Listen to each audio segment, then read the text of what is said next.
Bonjour à tous et bienvenue dans cette nouvelle vidéo. Donc aujourd'hui, on va étudier ensemble un algorithme de tri qui est très connu. Ça s'appelle le tri par insertion. Pour comprendre le principe du tri par insertion, rappelez-vous quand vous essayez par exemple de trier les cartes d'un jeu de cartes, vous avez à tout moment une partie à gauche par exemple qui est triée et une partie de cartes qui n'est pas encore triée. Donc vous prenez une carte de la partie non triée et vous essayez de l'insérer à sa bonne place dans la partie triée. Donc c'est exactement le même principe que l'algorithme tri par insertion.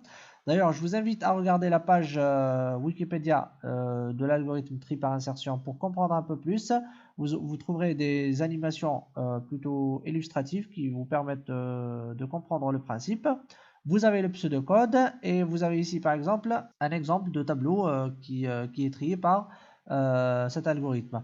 Donc ici on regarde une animation, par exemple le 2 pour l'insérer. Donc ici les éléments qui sont encadrés font partie de la partie triée et les éléments non encadrés constituent la partie non triée. Quand on insère le 2, en fait, sa bonne place, elle est entre le 1 et le 3. Et du coup, on était obligé de décaler tous les éléments jusqu'à lui créer sa place, c'est-à-dire entre le 1 et le 3. Ensuite, on l'a inséré. Et c'est pareil pour tous les éléments. Donc, sans trop tarder, on va implémenter l'algorithme. Donc, je viens donc bien sûr ici le terrain bien préparé, bien sûr. J'ai le main.cpp, j'ai sorting.cpp qui est mon fichier source où j'implémente les fonctions. Et là, c'est le header, c'est-à-dire sorting.hpp. Donc là, je déclare juste les prototypes. Donc, je crée le prototype de ma fonction. Donc, la fonction void insertion sort std vector int, ça prend une référence vers array. Donc la fonction prend une référence array vers un vecteur d'entier et le tri se fait sur place, c'est-à-dire qu'on ne crée pas un autre tableau. On ne le revoit pas, mais plutôt on travaille sur le même tableau en entrée. Donc c'est un paramètre en entrée et en sortie. Je copie et colle le prototype de la fonction ici. Ensuite, je crée une boucle. Donc j'écris une boucle qui permet de parcourir les éléments à partir du deuxième élément. Alors je vais vous expliquer pourquoi on commence à partir du deuxième élément. Parce que tout simplement, en fait, au début, la partie triée est constituée d'un seul élément, plus exactement le premier élément. Parce qu'en fait, quand on prend un élément tout seul, on considère qu'il est trié. Donc le premier élément au début, il est tout seul, il est forcément trié, et donc c'est lui qui constitue la partie triée des éléments. Et du coup, quand on parcourt la partie non triée, on commence à partir du deuxième élément du tableau. C'est pour ça que je commence à partir d'indice 1. Ensuite, je déclare un entier qui s'appelle ELT par exemple, c'est l'élément courant qui est égal à array de i. Ensuite, je vais faire une boucle while. Donc j'ai besoin d'un indice qui est égal à i. Ensuite, donc en fait, avec cette boucle là, je vais parcourir la partie triée pour chercher la place où je vais mettre l'élément courant, c'est-à-dire ELT. Je vais écrire la condition qui est ici, ELT, tant que ELT est inférieur strictement array de j-1,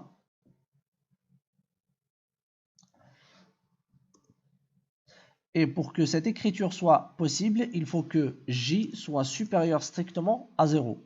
Parce que si jamais j est égal à 0, j-1 vaudra moins 1, et donc je ne pourrai pas accéder à la case d'indice moins 1. Donc il faut vraiment qu'il soit supérieur strictement à 0.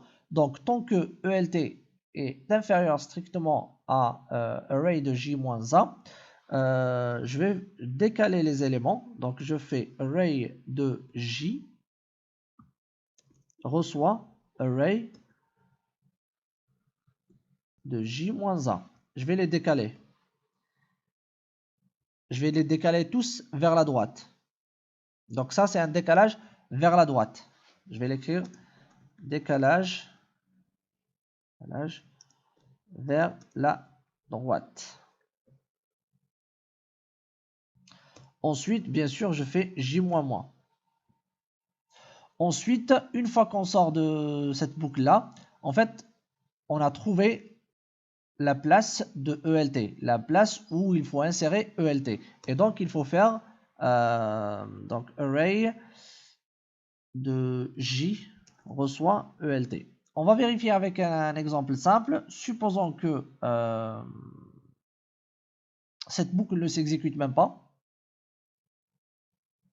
Ben, sa place, en fait, c'est exactement là où il était. Donc, c'est-à-dire à la place I. Donc, on n'a même pas incrémenté le J. Donc, c'est exactement ça.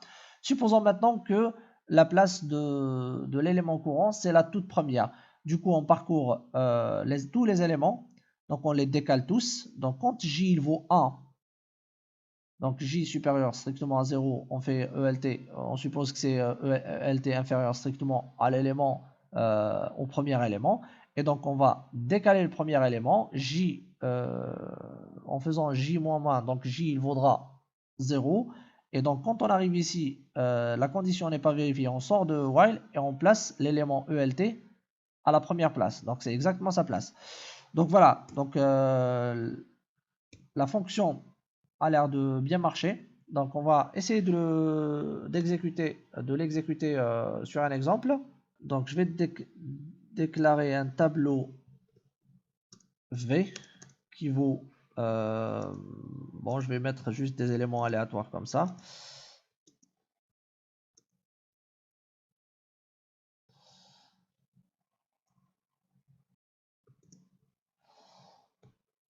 Ensuite, je fais insertion sort V. Ensuite, print V. Alors, il y a un petit erreur. Print V.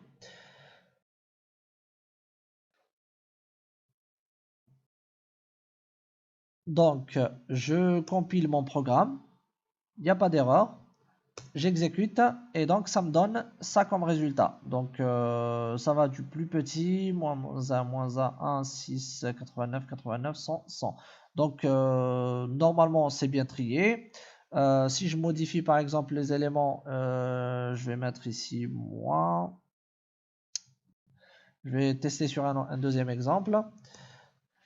Il faut que je recompile d'abord.